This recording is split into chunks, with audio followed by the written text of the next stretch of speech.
We are live. I'm just about to plug in my music. Hello, Laura. So I always start with a song. And so Laura's given me an amazing song today. I hope I don't murder it.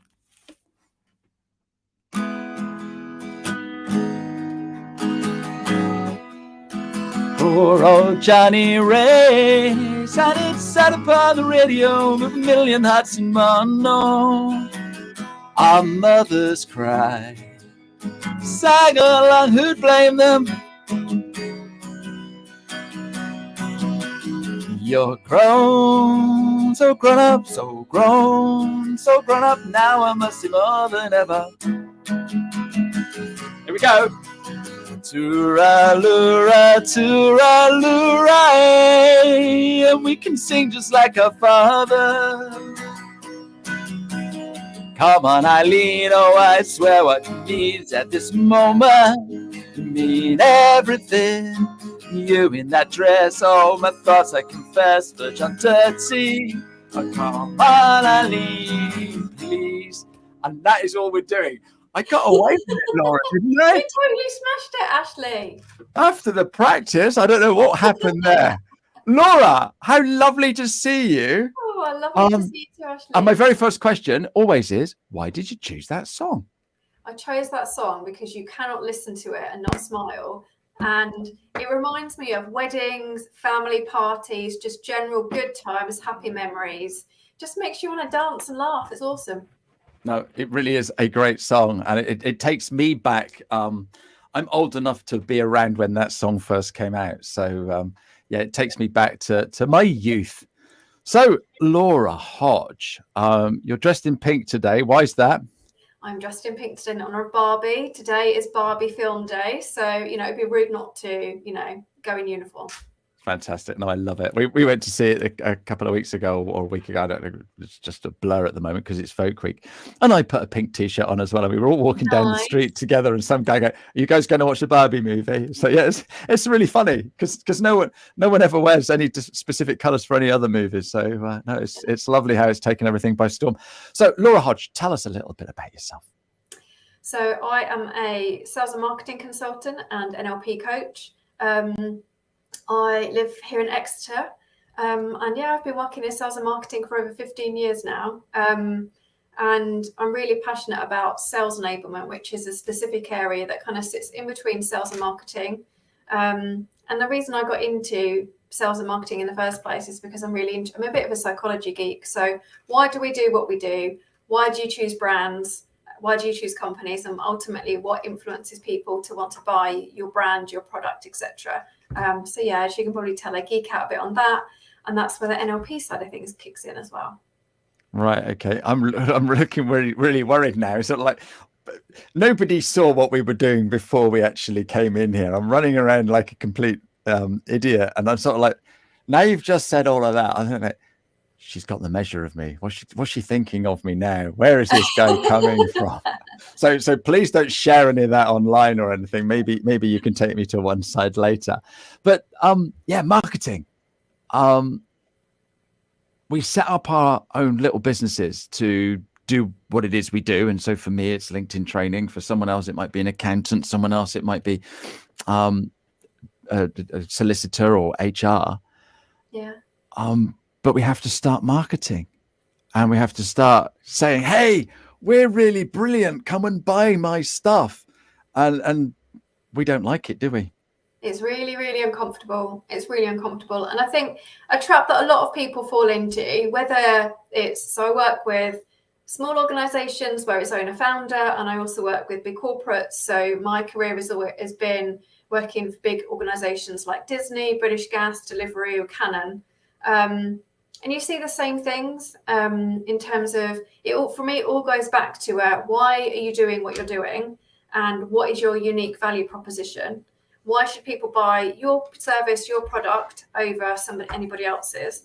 And then it's making sure that your sales and marketing are aligned and getting really clear on who is it you're selling into? Who do you want to buy your product or service? And what are their challenges? What are their needs that they need help with?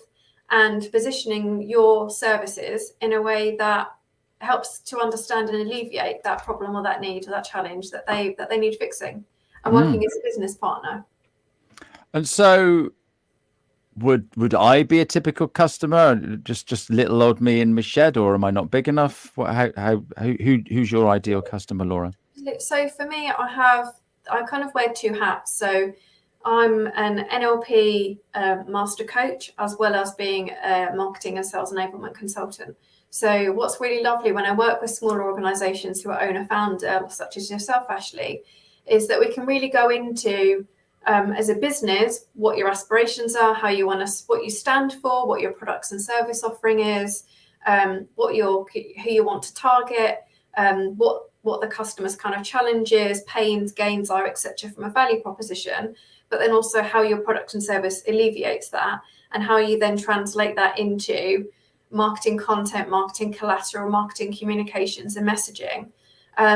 But we're humans, right? So there's inevitably going to be limiting beliefs. There's going to be a few roadblocks along the way, and that's where the coaching comes in. So it's really lovely to be able to, if I hear something that I think is holding somebody back, or there's a limiting belief, or quite often it's imposter syndrome, or something that is, and it's holding you back at an unconscious level. It's lovely to be able to switch into coaching mode and then work through that, and then switch back into business mode. And then from a business perspective, that it tends to be more kind of straightforward.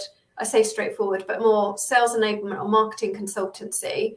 But then within the sales enablement field, you've got communications, you've got governance, you've got learning and development, you've got training, and you've got communications from an internal as well as an external perspective, as well as the technology that sits in and around all of sales and marketing.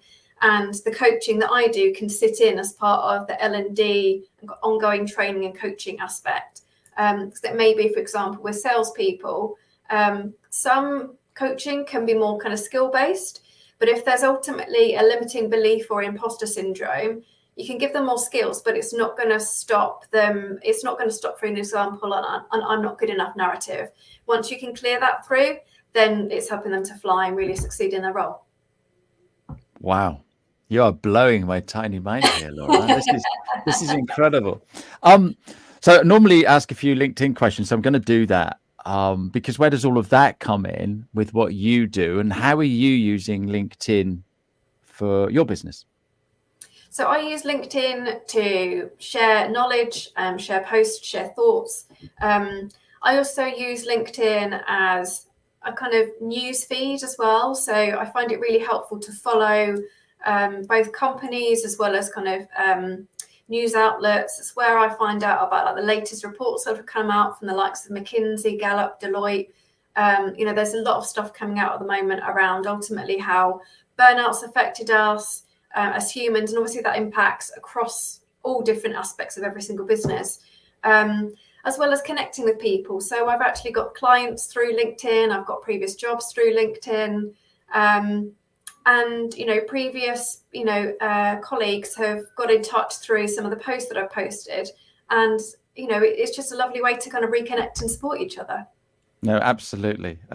So we met at a networking event, didn't we? Yeah. And obviously have since connected, but we've got quite a few mutual connections because we know lots of other people and we're connected to all of them. So what's the best bit about LinkedIn for you then, Laura? I think for me personally, I've worked, so as I mentioned at the beginning, so I've relocated from London down to Exeter. So it's meant that I think one of the first events I came to in Exeter was actually LinkedIn Local, ran by Vic Williams. So shout out to LinkedIn and Vic for being able to absolutely, yeah. That. But it's also meant that I've been able to keep in contact with all of the connections that I've built up throughout my career that's been predominantly kind of in and around London based, and really keep in touch with a lot of brilliant people, and also then understanding their network and then being connected to other brilliant people. And sometimes it's not necessarily, kind of hardcore business hunting. So one of the really lovely stories I like to tell about, it's kind of interrelated with LinkedIn as well as a really lovely, she's a colleague who's also a client who's also become a friend. I randomly met her at Sweaty Betty Live. Sweaty Betty, as in the sports brand. Okay, that's all right. I'm glad you added that. Yeah, it's not like a weird like festival or anything like that. She was a speaker there. She absolutely blew me away. And I added her on LinkedIn, and that's how we started our communication. And we started to kind of support each other and reached out to each other. And then we've started kind of connecting on like a weekly basis, and we started to support each other. And she's freelance as well. And support each other with our business and be each other's like cheerleaders and champions. So it's lovely how, those sorts of relationships, LinkedIn kind of facilitates that connection. And you're able to kind of see what shared interests you have, support each other, and build relationships. Brilliant. And I don't think people get that with LinkedIn. So you've got people that are mad on Instagram or Facebook or any of the others, and they look at LinkedIn and goes, oh, it's really stuffy. But you've just sort of like, that's a secret, Laura, and it's a great secret, because I have made so many friends. I've just had a message come through of something really exciting happening tomorrow afternoon, but that wouldn't have happened if I didn't know this guy through LinkedIn. So this is it. It's just an amazing networking thing. Really. Right. NLP. Which came first, NLP or marketing, Laura? Oh, well, probably marketing. Marketing definitely, like from a career perspective for me. But in terms of disciplines, various different versions of NLP have been around for hundreds of years. Because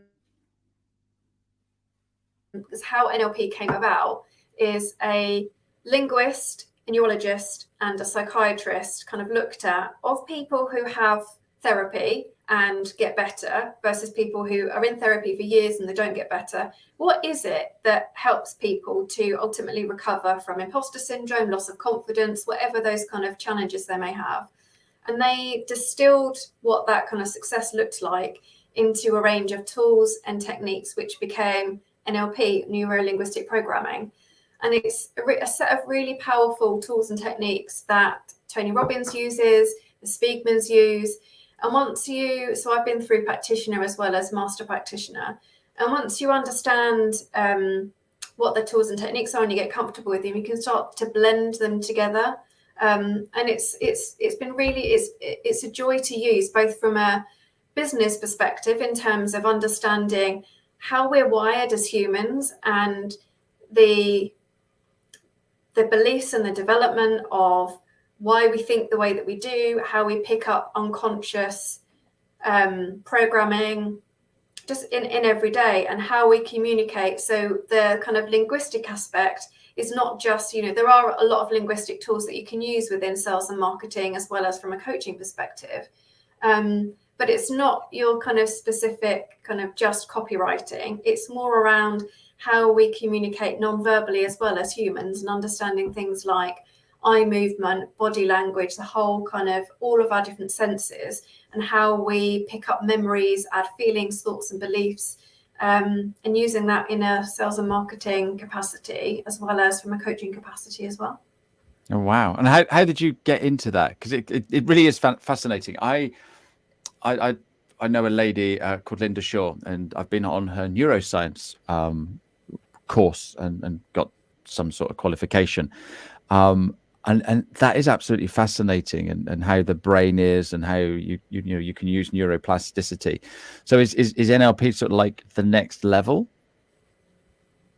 It's part of what creates the neuroplasticity. It's understanding. So if I can tap into, so for example, with a client I had who had imposter syndrome, it was tapping into the stories and the limiting beliefs that were at the root cause of that imposter syndrome, using an NLP technique to reprogram the thoughts, the linguistics, as in all of the input that had created the memories, and then reprogramming that so that limiting belief that was causing the imposter syndrome wasn't there anymore, because we'd reprogrammed it. And once you've done that, that then forms part of the neuroplasticity and creates the new kind of brain pathways. Okay, so If I was scared of spiders, could you stop me being scared of spiders? Yes. Wow. How'd you Yeah, do that? How'd you do that? it's called a phobia cure. Yeah, there's a Right. specific Okay. technique to cure phobias, to re-imprint unhelpful behaviors. One of the techniques that I did when I was training, it's around submodalities. So it's called submodalities. So if you think of, so for example, when I went to Thailand, I had Thailand tummy. I got food poisoning and it was from coconut water.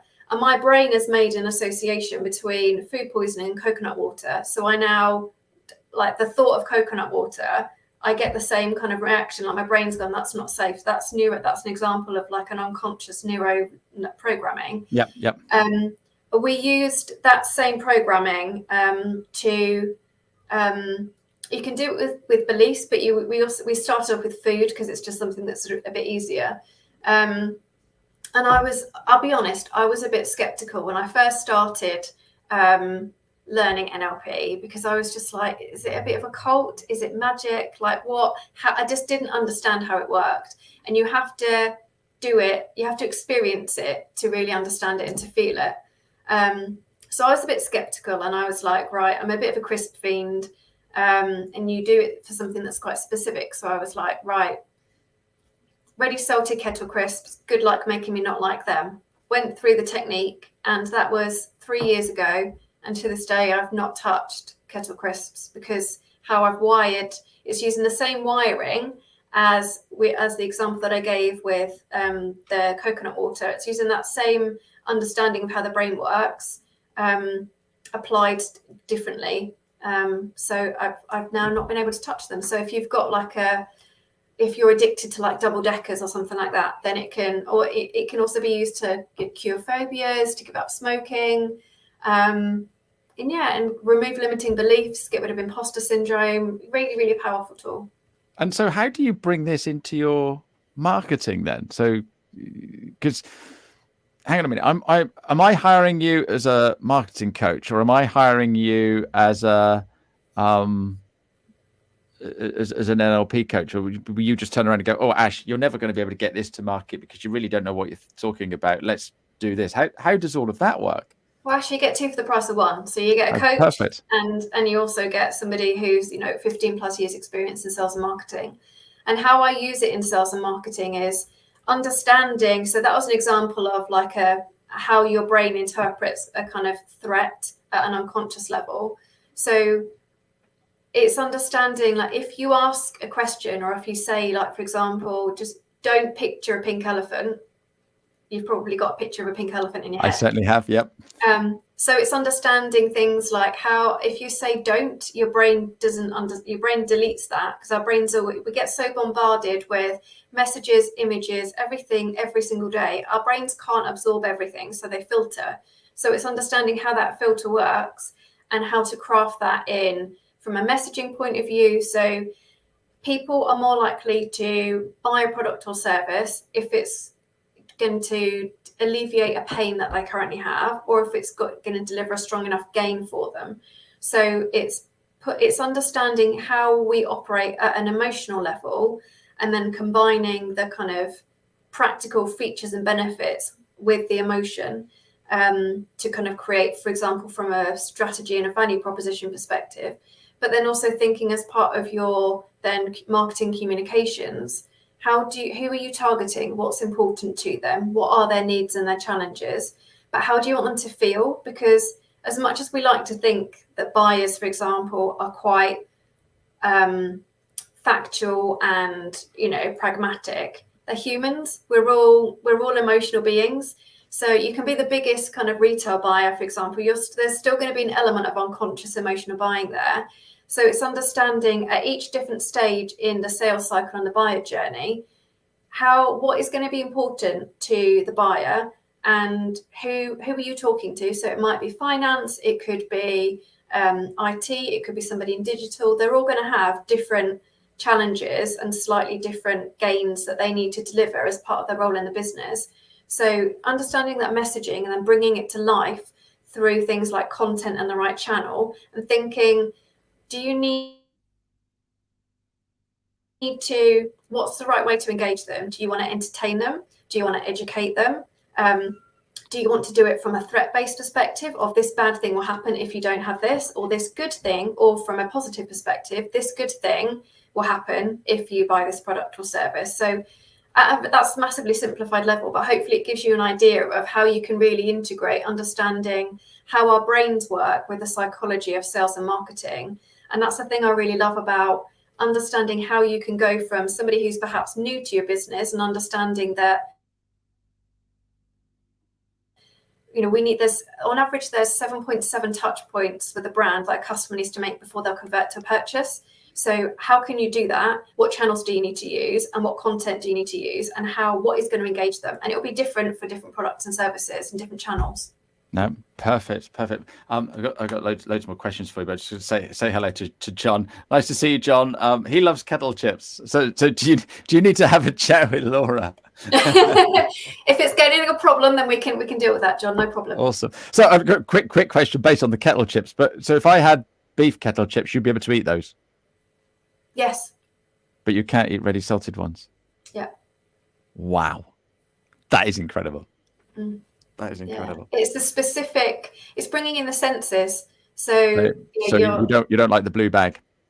So it was the color of the bag, it's the smell, it's the texture, bringing in all of the different unconscious kind of senses that create memories and thoughts and feelings, and reprogramming that wiring.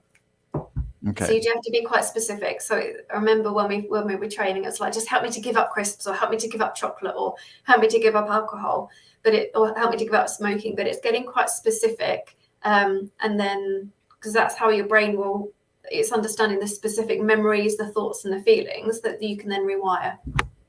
Wow. And a lot of people do think it's a bit woo-woo as well, don't they? So what's your answer to that? Oh, it's not going to work for me. That's all woo-woo. Don't believe in that rubbish. What's your answer to that, Laura?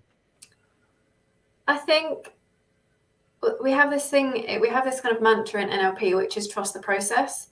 And well, I think when I trained in NLP 10 years after I first was introduced to NLP. So a few people at work, so my boss and a few of my colleagues had discovered NLP, and I was skeptical of it, and I was quite close-minded to it.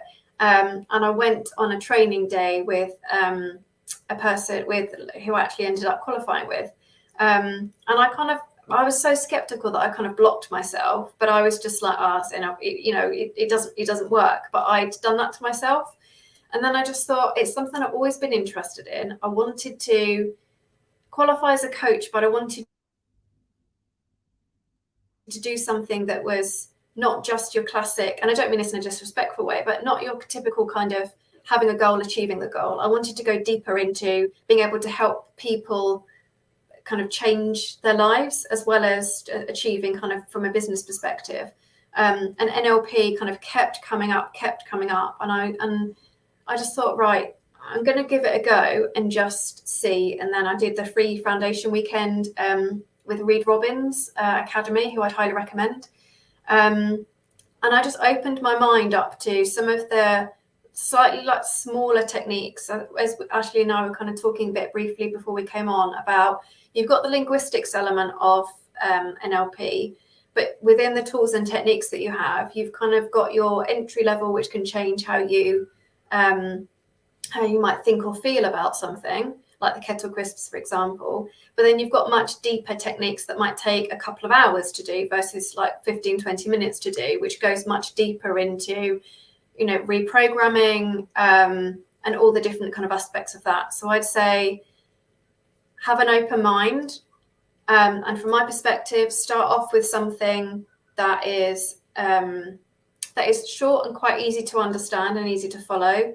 Anchoring is an example of something that I would quite often do as like an entry point, and it's where you can anchor a specific feeling. So for example, if somebody's going in to do a presentation and they're really nervous about it, you can collapse anchors on the nervous feeling, or you can create a confident anchor so that you can call on that feeling just before you go and have a presentation, and it's always there. No, that's clever. I've done a bit of anchoring in my coaching, so yeah, no, very very cool stuff. We have almost run out of time. How has that happened, Ashley? That is crazy, because you've got so much to give. You're going to have to come. You're going to have to come back, Laura. What are the biggest struggles that are facing small business owners with their marketing? What sort of questions are people asking you? Do you sort of like there must be a common thread or theme that small business owners are going, oh, really struggling with this or really struggling with that. What are you seeing, Laura? The most common thing I see is people wanting to attract more leads or get their brand out there, but going straight into the tactical channel aspect. So for example, I need to be posting on Instagram X amount of times a day. I need to be sending off email newsletters. And what I work with my clients is to understand, who are you targeting? What are you trying to achieve? Your audience may not be on Instagram, so you can spend a lot of time and effort, which ultimately is lost revenue, in creating content on these channels, and you're not going to convert, you're not going to achieve what you want to achieve. So my biggest piece of advice would be, please stop and think about who you want to talk to, what is important to them, what you want to talk about, and fish where the fish are. So if it's more business related, you're more likely, if it's a business service, you're more likely to have success on, for example, LinkedIn as a channel. And if you need to generate new leads, then spending loads of time on email newsletters is not going to be a good use of your time, because obviously when it comes to email, that's an already existing pool of an audience that you have. So thinking a bit more strategically, and then, as I mentioned before, how can you engage those people? What's important to them, and how do you want them to feel? And have fun with it. Marketing's fun, psychology's fun, sales is fun.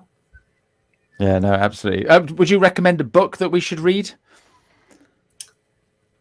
I always go back to the chimp paradox. That's a really, really helpful one. Okay. Just to understand, kind of, sometimes it's that noisy chimp that's like, do something, do something, do something, that can kind of trigger a behavior that's not necessarily helpful.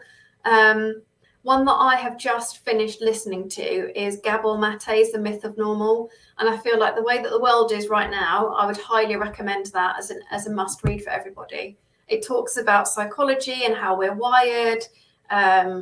It's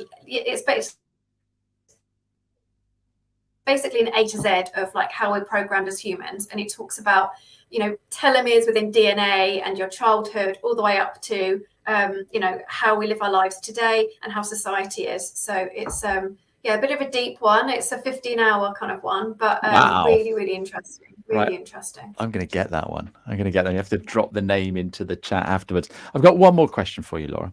But before we do that, I'm just going to go to my guest next week so that everybody knows who's coming on. And it seems to be a bit of a marketing theme at the moment, because I've got Brigitte Bauerjowski coming.